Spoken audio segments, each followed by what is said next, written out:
lead together, embrace change, enhance everyone's journey. The 3 core principles of SmartStop. A leader in self-storage real estate across North America. Reinforce why we're proud to bring you SheEO Lead-In, the podcast featuring curated conversations with powerful women sharing their impactful wisdom. It's a self-knowledge, self-discovery, and self-preneurship audio storage vault created by and for women. SmartStop's presentation of SheEO Lead-In begins right now. So today we're here with Rebecca Louie, the President CEO of Wakeland Housing. How are you today? I'm good. How are you doing? Thank you for having me. Great. Thanks for coming. I would like to just talk a little bit about what you do every day, because I'm sure it's a little bit different. So what is it like working for a housing developer? Yeah, so I've been the CEO of Wakeland now for 3.5 years, but I've been with the company for 21 years, and I can say it's never the same any day, like always different, always some new emergency crisis thing to figure out day after day, but it's exciting. It's really fun. It's meaningful. I love the work I do. Absolutely love creating housing. It's frustrating. You know, we're dealing with umpteen bureaucracies, and there's such a need, and we're doing so little about it that it can be a frustrating world. But I'd say it's exciting. It's dynamic. I have an amazing staff of people that work for me, like the best crew. So yeah, I feel lucky. I love my job. Amazing. And what kind of housing do you specialize in? Yeah, so we do affordable housing. So for people, today was at a project that we're opening right by Vista. So it'd be a good example of what we do. It's 85 units. It's all for seniors age 62 plus, going up to about 60% of the area median income. So for a couple, that would be about $80,000. So we do a lot of projects like that with like on-site medical. So partnering with West PACE program, other service providers. I do a lot of stuff like that. Seniors exiting homelessness. Mm-hmm. So I have a project that's like 60 homes, all seniors coming out of homelessness. I do a lot of stuff with people with diagnosed serious mental illness who are exiting homelessness. I also just do a lot of family housing for low-income families or working families. Housing in that kind of middle bottom range to help people, you know, get into their American dream, own a home at some point in time. And it's really important that there are different types of housing that really, I call it the housing ladder. You start at the bottom and then you make your way up. And again, you know, that makes a diverse community, I think, which is a healthy community. Yeah, definitely. All right. So let's talk a little bit about, I mean, you don't see a lot of women in development. Mm-hmm. What actually brought you to that? Is there some little story, I don't know if there is, when you were a kid, a story that made you think, yeah, I might get into housing, or something that kind of led you to that?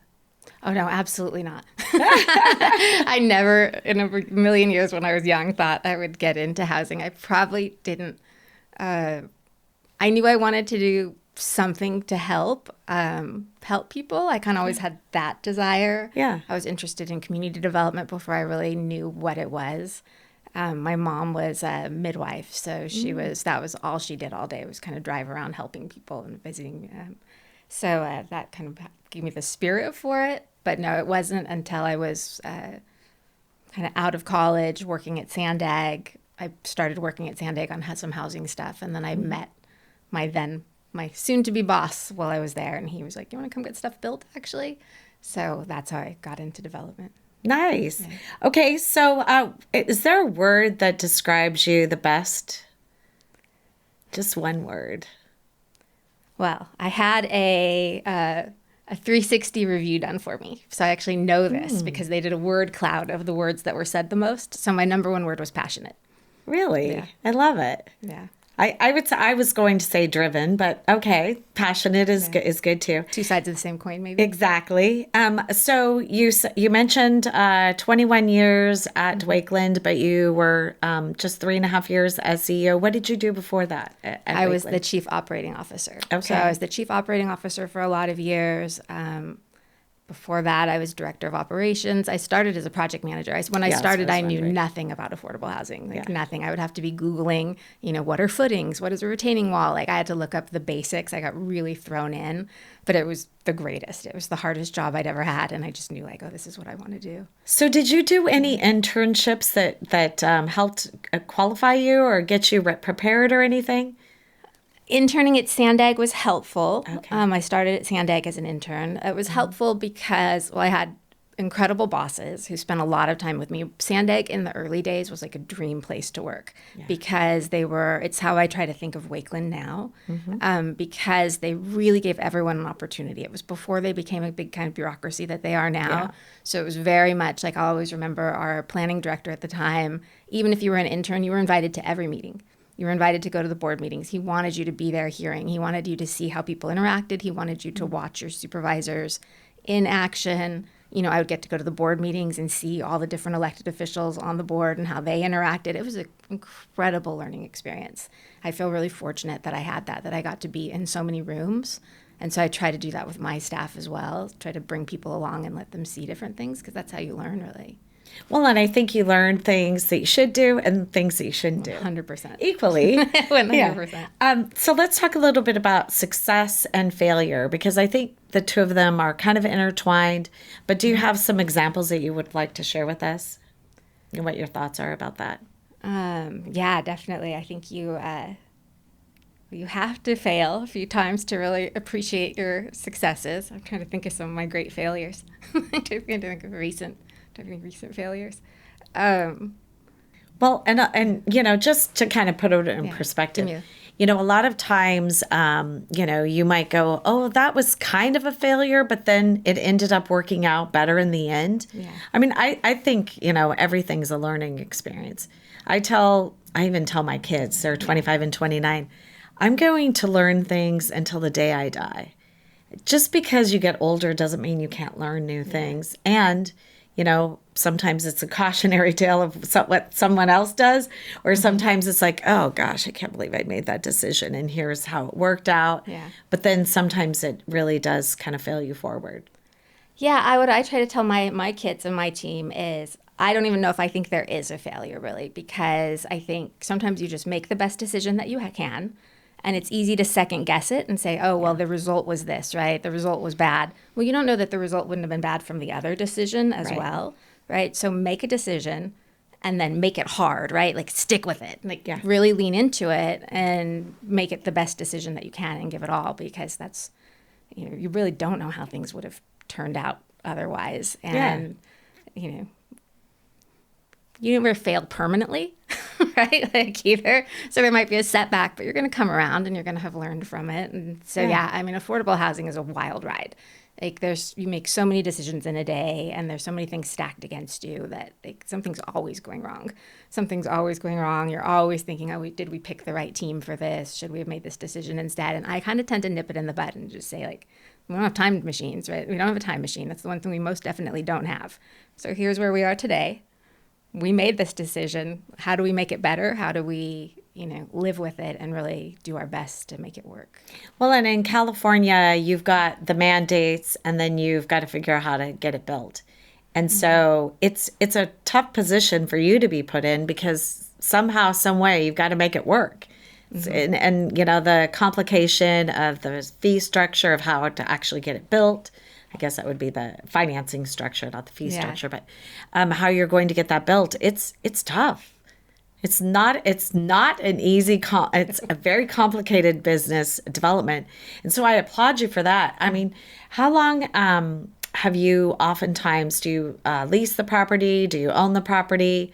How does that work? Do land lease sometimes, maybe, I would think? We do both. So we've been partnering with a lot of churches lately. So they might lease us their extra land and then we'll build on that.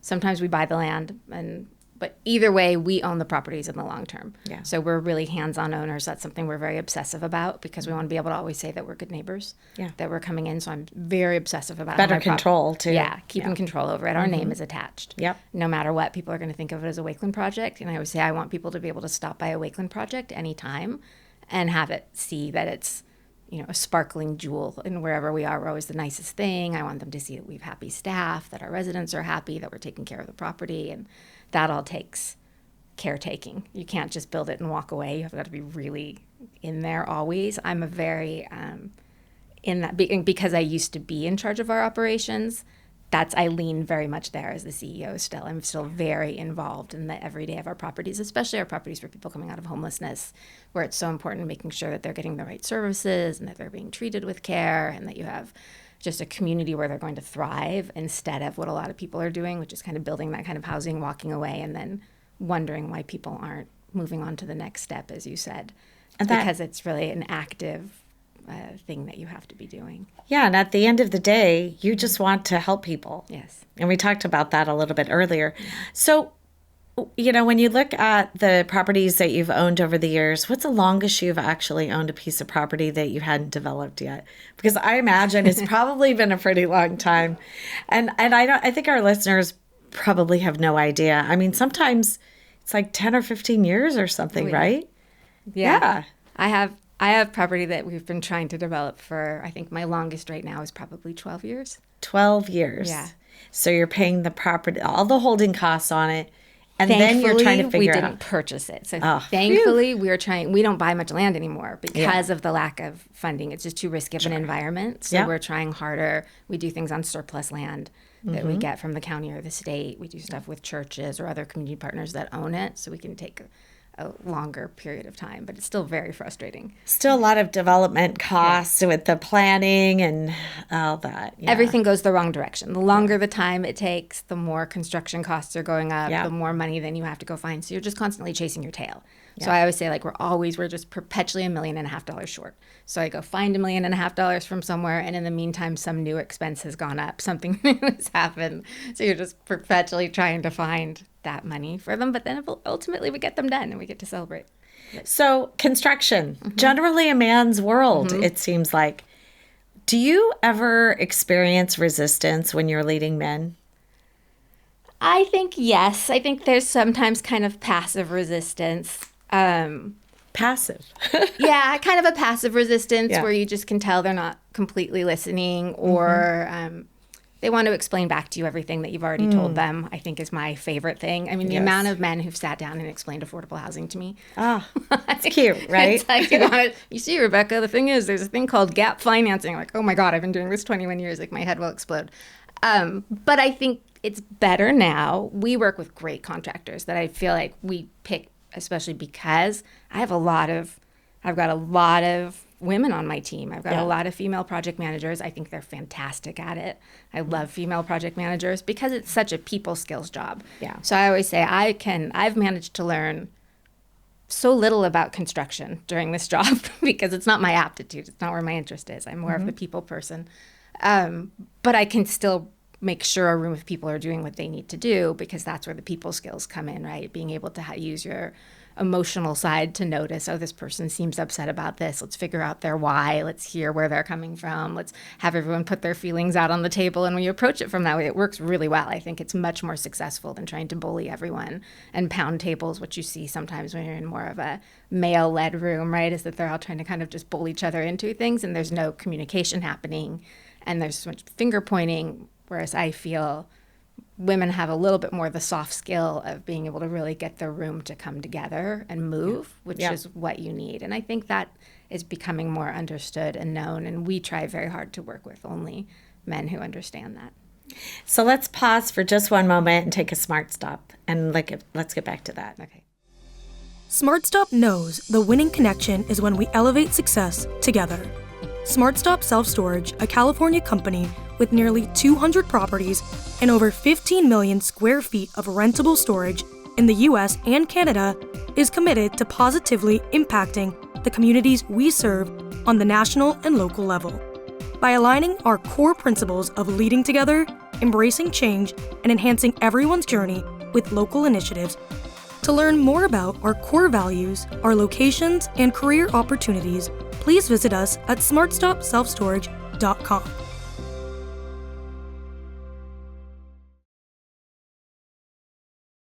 Okay, so talking a little bit about the fist pounding on that whole thing. What are your thoughts about barriers? Is that a barrier, or is there a more significant barrier being a woman that's in the construction industry? Because it's true, you're never going to get 100% of what you want in a room. You're going to have to negotiate to some degree. I think that's probably with any business, though, too.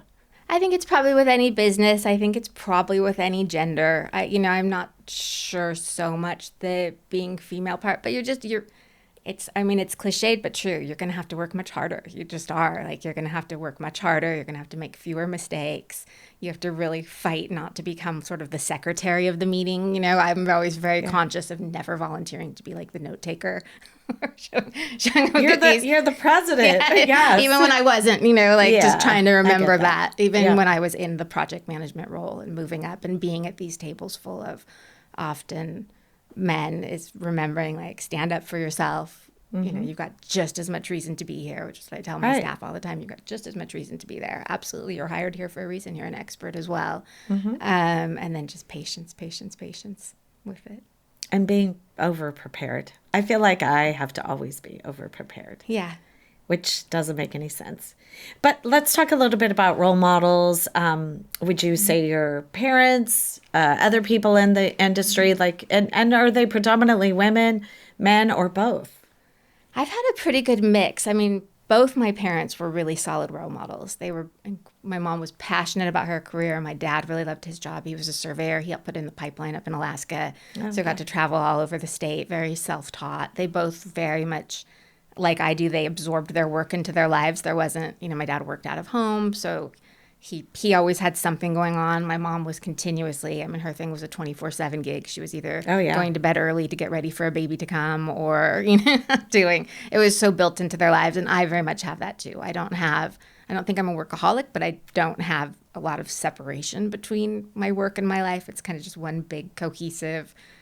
Sometimes I'm working at 7:00 at night. Sometimes I'm running around with the kids type thing. So my parents were incredible role models. I've also had the best bosses in the world. So I worked for Susan Baldwin at SANDAG. She was so generous with allowing me to do just more and more things, like just always allowing me to grow, always allowing me to take on more responsibility. Our boss there, Mike McLaughlin, old SANDAG, one guy too, amazing. Yeah. Same thing, an educator, wanted to teach you, and just taking that time. You realize now when you get further along in your career what a big deal it is that people took that time with you, that they were so generous to explain things to you and take you to meetings and really spend that, because it's hard. You get busy, you've got your own stuff to do. My boss at Wakeland for 18 years, Ken Souter, was amazing, the world's best boss, and also a feminist. He was, he was a believer in the women at Wakeland and entrusted with us a lot, and let us grow. His saying was, I'll give everyone enough rope to hang themselves with, and that he really did. He just let us run with things, and so it was just this extraordinary opportunity to watch him and how he interacted in the world. He was a very kind man, and so he allowed us to be kind within Wakeland. You see, I'll talk to people who work other places, or they'll come work for me after working somewhere else, and they're used to being like yelled at, and we say we're almost like this, and now we're this foster agency culture, where it's like, it's okay, like nobody's going to yell at you here. It's going to be okay. Like, we're all kind to each other. We help each other. But he set that culture, and because no heads were rolling at any time. There wasn't, I think when you have a culture of people getting in trouble, they then pass that down to the person below them because they're trying to avoid that feeling, and you just end up with this mess. But he really taught and showed that when you allow each other to be kind in an organization and caring and forgiving, you get so much more done, because people are so much more willing to work together as a team, and they see each other as a team, not kind of like, oh, I better document this in case this comes back to haunt me, and I've got to point fingers at them, and I'm going to tattle, and I'm going to da-da-da. If they're not taking the time for that, and they're seeing each other as colleagues and friends, that's 100% our success, is that we have this phenomenal team of people who like each other and work together. And I take that from every boss I've ever had, has led with like kindness and generosity. And so that to me is that seems like a lesson, because you know what, when I think about how that creates, and it creates a culture of the entire organization. Whether you're directly in contact or not, it doesn't matter. And I think that, it also gives people that you need to make decisions more freedom to feel like they can make a decision, because if they know that, you know what, I believe this is going to work, and they're pretty sure, I think they're more willing to take a chance. And then you bring the innovation. Yeah. If you have this culture of, oh my gosh, if I make a decision and it goes a little bit wrong, I'm going to be cut off at the knees, then no one's ever going to try very hard. Yeah, absolutely. 100%. I've hired people who've come from places like that as well, who say like, oh, we were never allowed to make decisions. No, my boss had to, every single decision had to come down to them. They were picking paint colors. They were picking this, they were picking that. And it's like, well, my God, for starters, I don't want to do any of that. Like, right. Lord, that's the last thing I want. And again, if you make the wrong decision, well, for starters, I don't necessarily believe there is always a wrong decision. I think it's, the only wrong decision is the one you don't do as well as you can and try to, make right. But if you think you're going to get in trouble, I think it's the worst environment you can have for employees, is them feeling like they're going to get in trouble. It's just such a human reaction to think I'm going to get yelled at, or I'm going to get embarrassed in front of my colleagues, or I'm never going to hear the end of it. That's the other thing I hate, is that, hearing people like, oh, I just never heard the end of it. Well, what's the point of that? There's nothing you can do. It's in the past. The past is gone forever. Right. There's nothing you can do about it. We only have today. Right. And so do the best you can today. We'll fix it. We'll be all right. We're still here. We've made it this far. This is going to be a blip in the radar of your life, whatever small mistake or big mistake it was. And we've had huge mistakes made. We've had things happen where it's like, oh my God, this project might not go forward. This could be the end of us as an organization. I'm going to have to fly up to Sacramento. I'm going to have to get the governor involved. I'm going to have to do all these things because a mistake was made in an application. Whereas, if we make one mistake in our tax credit applications, that's that. They'll kick the whole thing out. The project's not going forward. So, I've seen staff make huge mistakes and just be horrified. But then when you get to come in with grace and say, like, listen, it could have been any of us. Right. Who hasn't made a mistake? Right. And you'd been awake probably for 4 days working on this dumb thing that had this crazy deadline, and it's a horrible spreadsheet, and there's a million things flying around. Like, it's okay. We'll get through this together. That person will work for you for the rest of their life. Well, and I was going to say, too, and they'll work hard for you, 100%. Too. I feel like when you've got a good culture, the quality of work and also the amount of work that people get done is so much more, because they're not walking on eggshells. They don't feel scared all the time. And, I don't know about you, but if someone yells at me, I literally close my ears. Yeah. I don't hear one thing they say after that. It's like out of sight, out of mind. You've lost all credibility with me. Yeah. And I do know that it does happen. There are a lot of people that are leaders that yell at people, but then people also leave the organization. It actually makes it good for you, because you can pick up some great people since you don't lead like that, because it does get around. The word does get around, I think, if you have a reputation of being more positive and inclusive, and then also having that grace. Yeah, 100%. Like we have, I've been at Wakeland 21 years. My CFO's been there 20. I think everyone on my executive team is at least 14 years. Most of us, I think I don't know. I would guess our median longevity is probably 15 years. Yeah. At Wakeland, like people just come and stay. Yeah. And then it's beautiful too, because we really, I know it's kind of, people say it's like cringy, as the kids say, to say like you're a family, but like my staff say it. They say we're the Wakeland family, we're the thing, and it just makes it a nice place to work. I went to a conference recently, and it's really stuck with me, where they were saying it was for people working behavioral health, which is a wild ride to this conference, and they were saying, how do you carry on? There's just so many things happening at the federal level, the state level. There's so many things out of our control. It's just this mad, mad world right now of everything getting taken and ugliness and da-da-da. And so this person said, we can't, all we control is what we can control. So what you can do is build a little island of sanity in the area you have reach, right? So look, what areas do you have reach over? So I have reach over Wakeland. I can make Wakeland an island of sanity. I can make my home, hopefully, an island of sanity as much as you can with Rebecca, you were like reading my mind, because I often say that too. And you know what? People, it's okay to have the courage to talk like that and think like that. Because, you're not going to be able to control everything outside, because guess what? There's only one thing we can control, and that's ourselves, how we conduct ourselves in any situation. Yeah.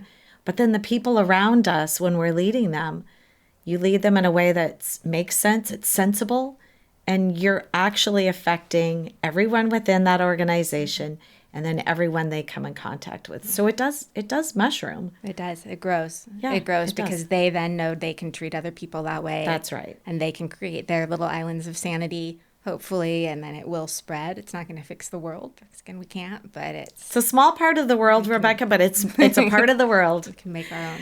Okay, so what do you think is the reason that you were called for this business and this journey and the way that you lead?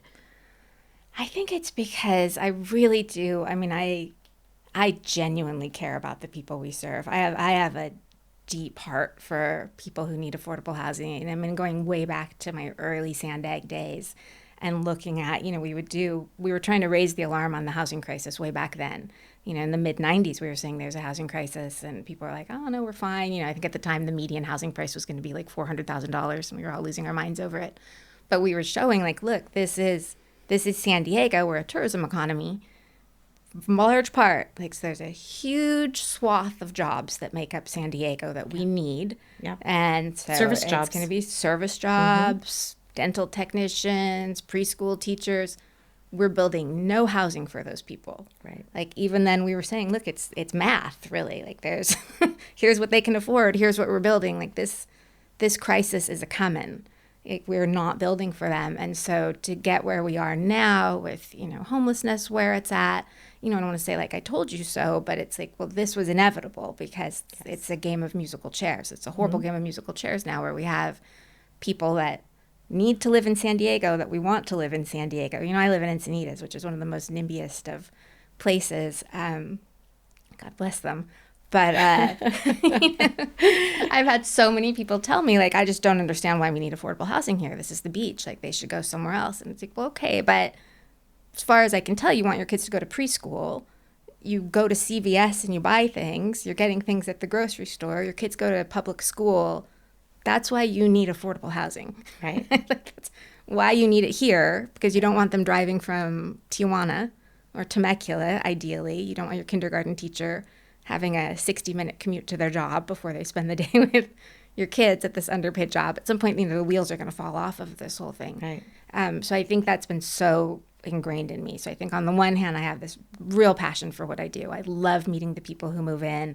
I like being there on the day, especially when we open supportive housing and we get to get the people who are coming in off the streets and then see the transformation in their lives. Just fires me up, like when you can't even recognize them a week later, and to see what it does and hear their stories. So I think that, like, that part, I'm really interested in the people, and likewise for my employees. I have such a deep amount of caring for the people who work for us. We just had our company party, and I looked around. I'm like, oh, I'm teary-eyed. Like, I just love them all so much. It's cheesy. So I think those two things together. I think it's really kind of like my heart for the organization, and for the work that we do. So your word was the Passionate. one. It is passionate. Yeah. And I can see that now so clearly.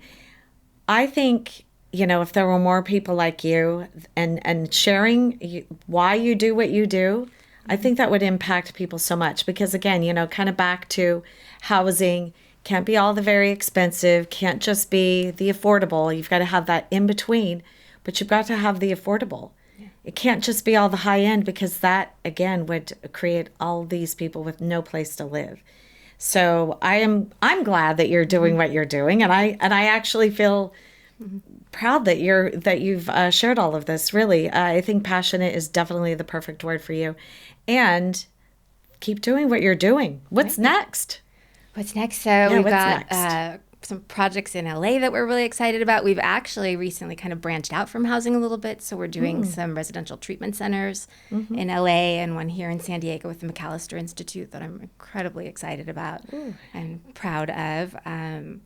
We've got another project opening, a couple more opening in City Heights. We're all over City Heights right now. I'm going to have 520 homes in City Heights Wow. that are Wakeland developed by the end of this building cycle that we're in. So we're just getting people moved in. We're looking at ways to bring more services to our residents. It's going to be hard times. It's hard times right now in San Diego. It's hard times, especially for our low-income families who are, struggling, and they're still talking about cutting more benefits, and everything's just so up in the air.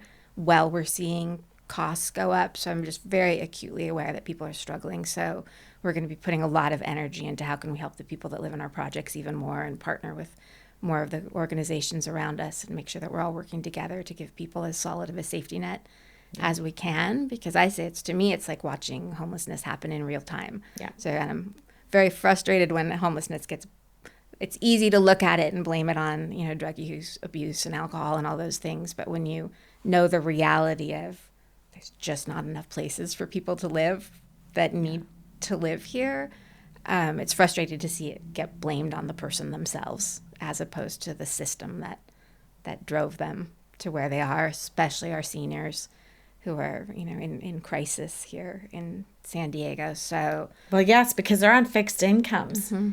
A lot of folks don't even think about that. They're on a fixed income. That's not going to increase. We haven't had an increase in benefits. I don't even know when the last time that actually happened, but not a significant, definitely not keeping up with the rising costs. Yeah. So we keep nickel and diming them to death as far as with parking and with all of these different things. I mean, it's very expensive to live here. So thank God we have people like you doing what you do. Thank you. Thank you so much for coming today and thanks for sharing having about your passion. Thank you for having me, Rebecca. Thanks. The incredible curated SheEO conversation you just enjoyed was brought to you by SmartStop, a leader in self-storage real estate and a company that upholds its core principles of leading together, embracing change, and enhancing everyone's journey. To learn more about SmartStop, please visit SmartStopSelfStorage.com. Cloudcast Media.